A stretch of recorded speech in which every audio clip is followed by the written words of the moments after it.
maybe I think a lot of tenants will also be asking like, what if there are like conflicts within the same apartment with other tenants, right? Like how do you all help to resolve this? So my company, we got 5 community manager. So the role of the community manager is not just to show the room, list the room, but it's really build a community. So we do have conflict. Yeah, 1,200 room, 5 room, small problem. 1,200 room, it can be a lot of problem.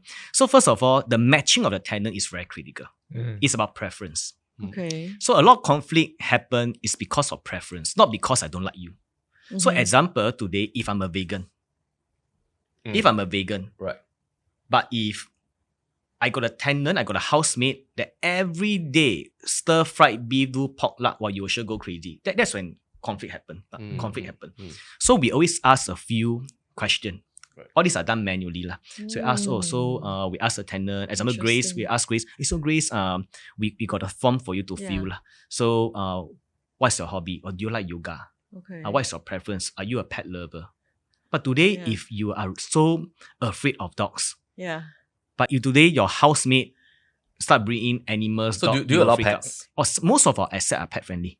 Right. And I presume you have like probably like a CRM that you key in all these like preferences and all that into the database. So what we did was that if you see our website is a live website. So actually we have a tech team. So we code our CRM, we code our mobile app. So everything is code. It's all built in. So right, has this system of matching tenants help your tenants find love in your co-living spaces? I remember there was one particular unit. I think they end up together. Okay. Together. So we are also very happy. From the common room shift to the master room. I think preferences, right, are not so sometimes they're not so obvious, like dietary or hobbies or whatever. It's also about like their desire for social interactions. There could be differing levels, right? Correct. And let's say in a co-living space, perhaps some people do not want that much interaction. They are more private. So how do you balance privacy and interaction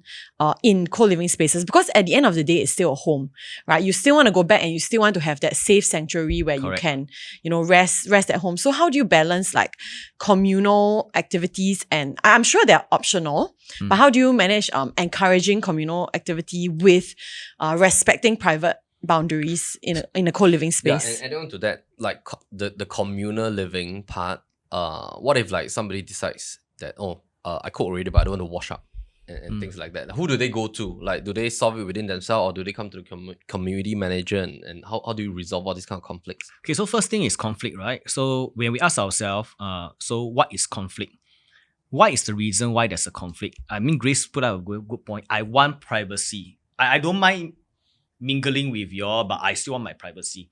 So the hardware, the infrastructure, or building the space is very critical.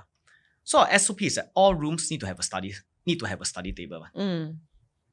Because conflict happen in the communal area at close proximity. Yeah. If today I'm working, then you hear you are talking very loud, you are cooking, you are eating, then that's when, hey, I'm working, can you don't disturb me? Right, the study table is right here. Yeah, study table. Yeah. Okay, so building the infrastructure to encourage both communal and private. Yes, private is very important. Living, and then also that's one thing. Then second thing is, of course, you should have conflict. In fact, one of the conflict which we think that y'all can resolve among your own. Things like people complain, this housemate talk very loud. We really got these issues. So what we do is that actually it's about communication. So our community manager will actually, if things get out of hand, right, we bring both of them together and we talk it mediation. out. We really mediate. Oh my god! No, so really mediate. Can I ask, like, every week, do you meet your team like on a Sunday, right? Then you sit there. You're like the CSM of the army and that. Then all your 5 community managers bring out all the case to you. They're like, how do we solve it? Like this week we got 300 conflict issues to solve.